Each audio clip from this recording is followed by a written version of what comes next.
I want to talk about relations and functions, and I want to go back to an example that we had in just a couple days ago of the relationship of when someone was on a diet.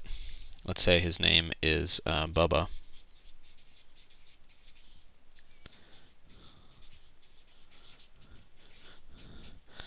This is my kid's honorary uncle. His nickname is Bubba, and he's a little on the large side, and his wife tries to get him on a diet. Bubba's on a diet, and we've got two interesting quantities. One is the time that he's been on the diet, and let's say that's days, and let's say he measures himself once a day. And then there's the weight he has on any particular day. And these are related to each other. That's going to be a relation.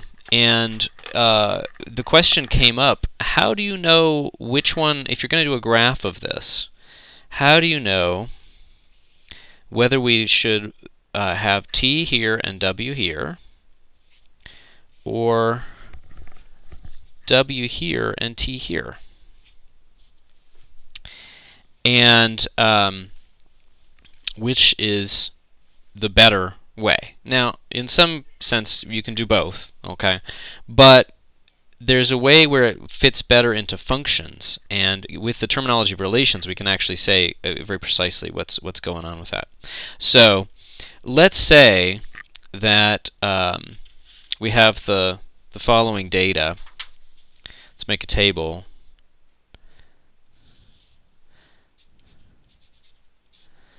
That he started out at, I can't remember the numbers for that problem, but let's say he started out at 180, and then on day 5 he's at like 178, and day 10. And let's make it a bit different from that problem and more realistic, that he yo-yos a bit.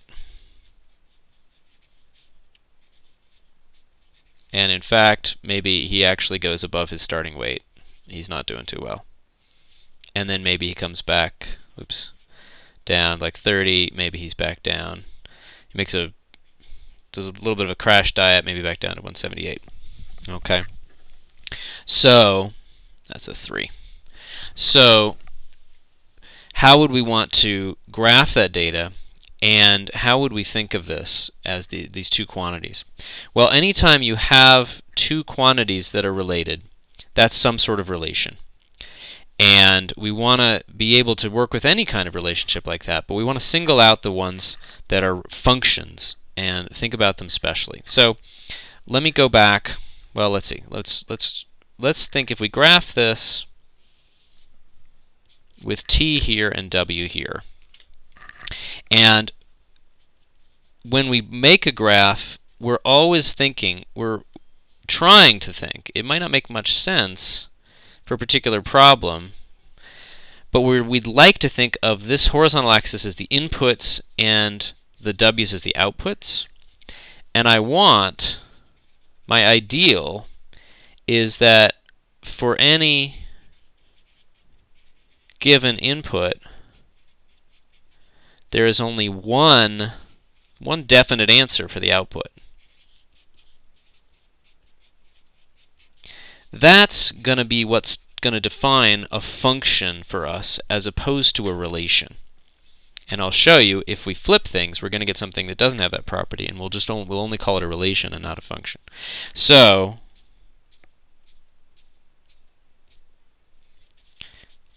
let's mark out this, and I'm going to exaggerate. I should have made these bit more different numbers, but let's just exaggerate a little bit. And so it's going to start out at 180, go down a bit more, then come up to exactly the same value, up to 180, up to what am I doing? Totally screwed that up. Starts at 0. Let's see if I can fix that. So it starts out at 180 at 0. There we go. Then goes down to 178, so this is 180. Goes down to 178, down to 176. Okay, now it's back up to 178, so that's wrong. Sorry, can't really erase this marker. And then at 20, it's back up to 180. And then it's way up to 182, and then down to 178. Okay. And this, and maybe the missing values, can something like this. Maybe really, if I tracked it every day or every minute, it'd be something like this. This is something where, for any particular day, there's a definite weight. That's the weight on that day. And so this is what the graph of a function looks like. That to every x value, or here it's a t, every value on the horizontal axis, you look up, and there's a definite value for that. And this is really the best kind of graph when you're relating these two quantities, weight and time, because there's going to be a definite weight that this person has on that day. And as a function of time, that can change over time, but given any particular time value, you're only going to get a certain weight. Now, what would happen if we kind of didn't realize that at the start, had the same data, and we tried to plot it with W here and T here? We're certainly going to be able to plot it, but it's going to have a very different feel to it. So now, the 5, 10, 15 show up here, and like the 180, 182, 178, I know I'm exaggerating the difference, 176 are here. And so now, when t is 0, he was at 180. When t is 5, is 178. When t is 10, he's 176. When t is 15, is 178. When t is 180, it's 20. When t is 25, it's 182. And t is 30, he's back, kind of goes back down here. Okay. And then maybe, maybe if I had some more data, it would be like this. Well, this is the same relation, really, plotted in two different ways. Here, I've got the same pairs of points, that t is 15, w is 178, and here I just plotted as w is 178, t is 15.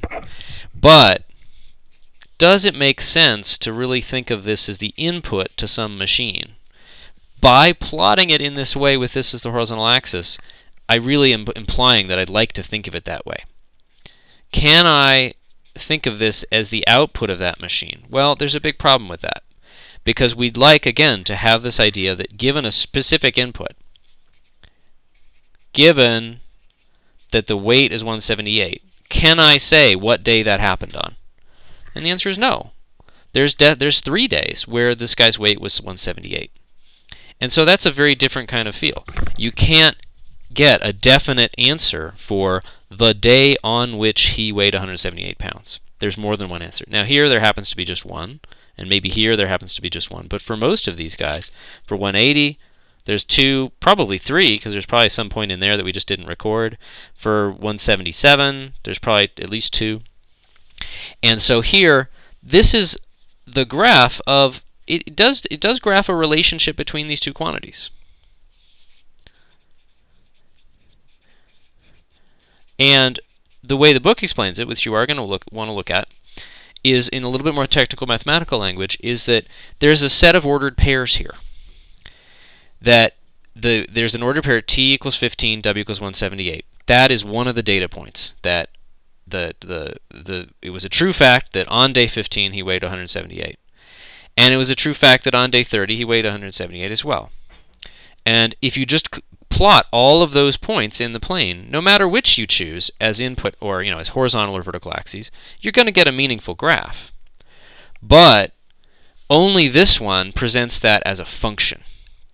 And a function is something that for every point on the horizontal axis, if you go up, there's some definite output, some definite height to that graph, and not anything up here, not anything down here.